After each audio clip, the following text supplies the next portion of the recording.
मैं सुधांशु मिश्रा अपने चैनल मिश्रा जी के माध्यम से आप सभी श्रोतागण को चंदन वंदन और ढेर सारा अभिनंदन।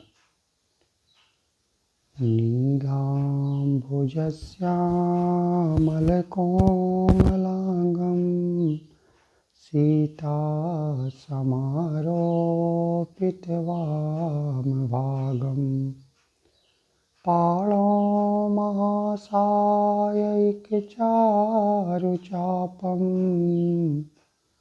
नमामि रामं रघुवंशनाथम्। नमामि रामं रघुवंशनाथम्।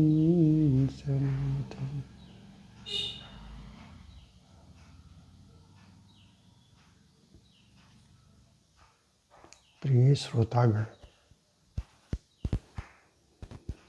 आज मैं प्रभु श्री राम के जन्म के तीसरा कारण पर चर्चा करने जा रहा हूँ।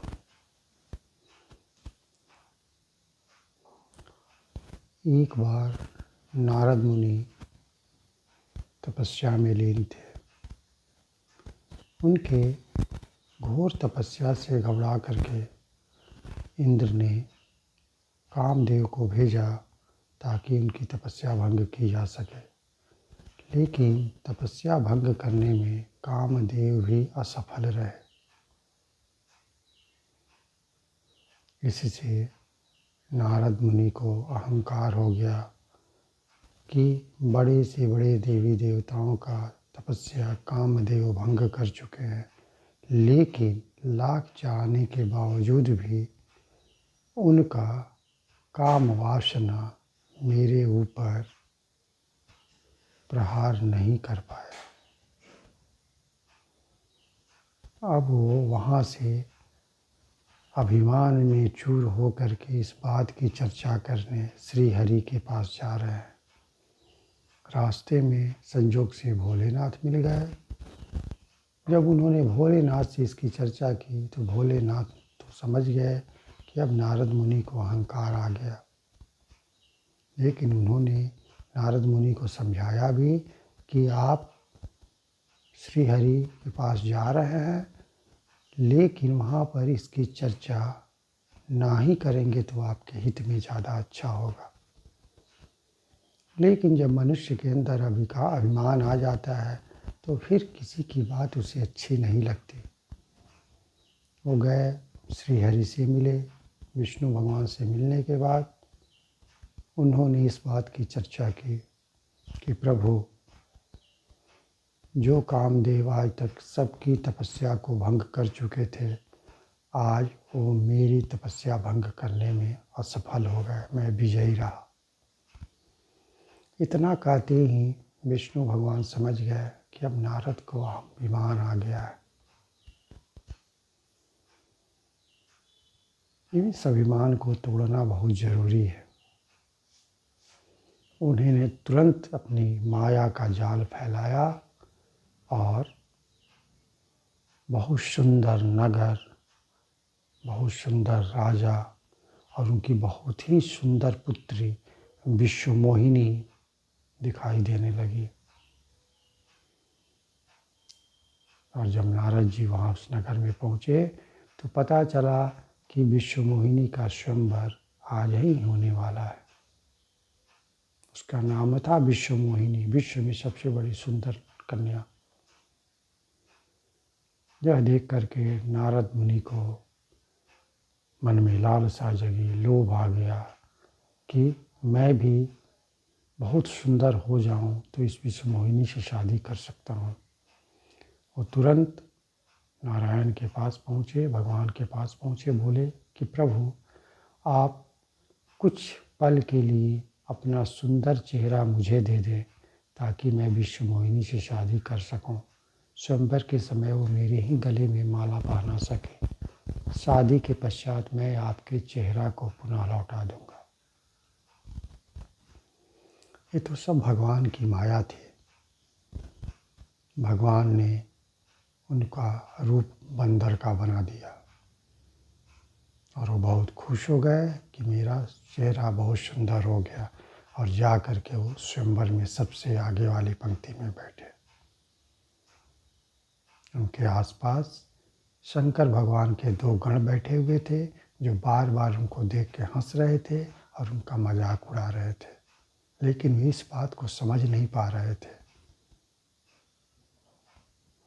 और इधर श्रीहरि भगवान ने अपना सुंदर रूप लेकर के उसी स्वयंवर में पहुँचे और विश्वमोहिनी से शादी करके आ गए।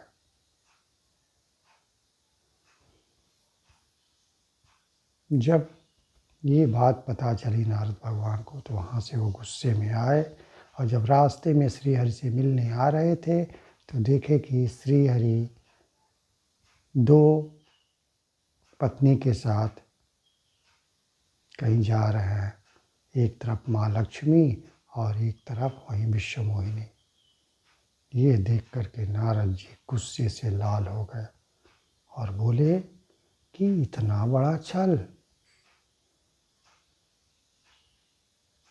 कि मेरा रूप बंदर का खराब बना दिए और खुद जा कर के उस विश्वमोहिनी से शादी कर लिए। मेरे पास एक भी पत्नी नहीं और इनके पास 2 अर्धांगिनी। यह देख कर के वो गुस्से को काबू में नहीं रख पाए और उन्होंने अपने गुस्से को श्रीहरि पर बरसाना शुरू कर दिया और बोले कि मैं आप पर बहुत विश्वास करता था, लेकिन आप बहुत छल हैं, बहुत छल करते हैं, बहुत छली व्यक्ति हैं, बहुत कपटी हैं। आपका तो कपट मैं उसी दिन समझ गया था जब समुद्र मंथन से विष निकला तो आप भोलेनाथ को दे दिए, और जब लक्ष्मी और कस्तुम्भ मणि निकला तो खुद को ले लिए। लेकिन अब ये कपट मेरे पास चलने वाला नहीं है। मैं अभी आपको श्राप देता हूँ कि जिस रूप को लेकर के आप 2 पत्नी वाले बने हैं, अगले जन्म में आपको यही रूप लेकर के जन्म लेना पड़ेगा। और दूसरा कि जिस बंदर के रूप को आपने मुझे दिया और छल किया, वही बंदर अगले जन्म में आपकी मदद करेंगे।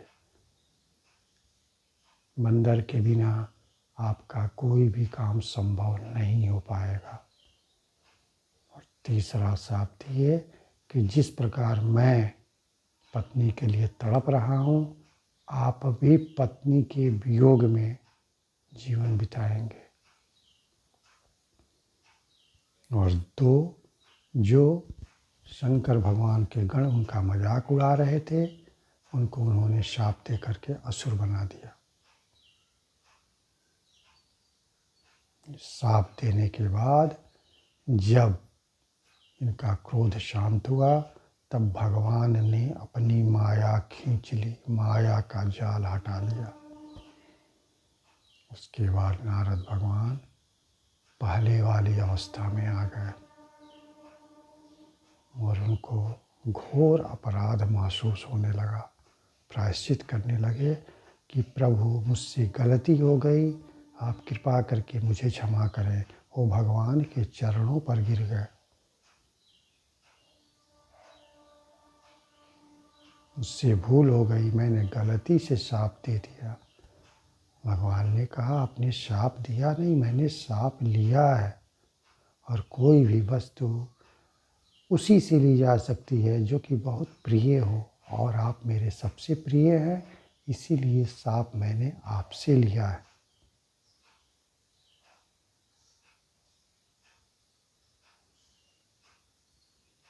और अब आपसे आज से आप निश्चिंत हो जाएं।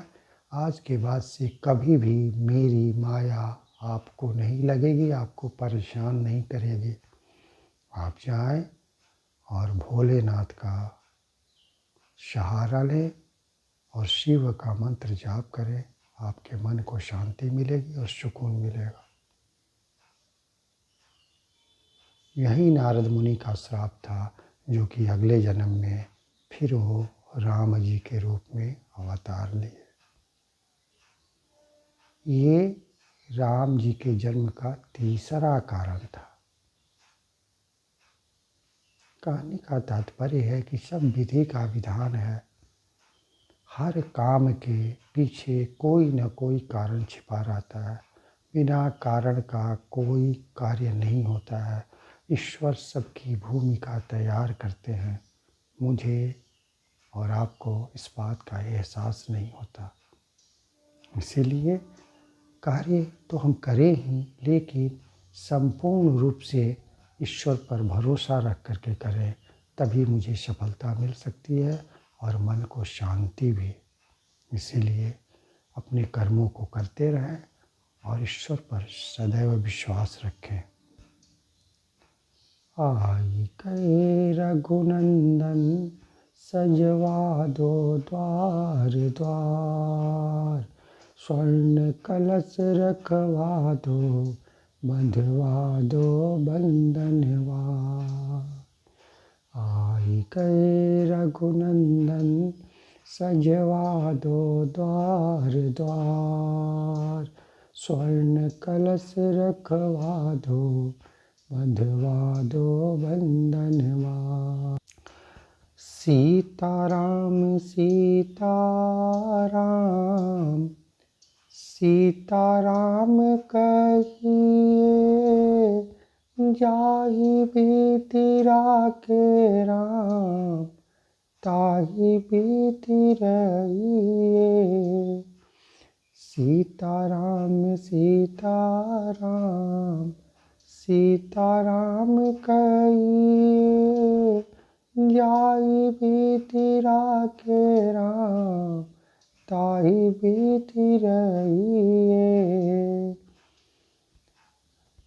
विधि का विधान जान, हानि लाभ सहिए, जाहि बीति राखे राम, ताहि बीति रहिए।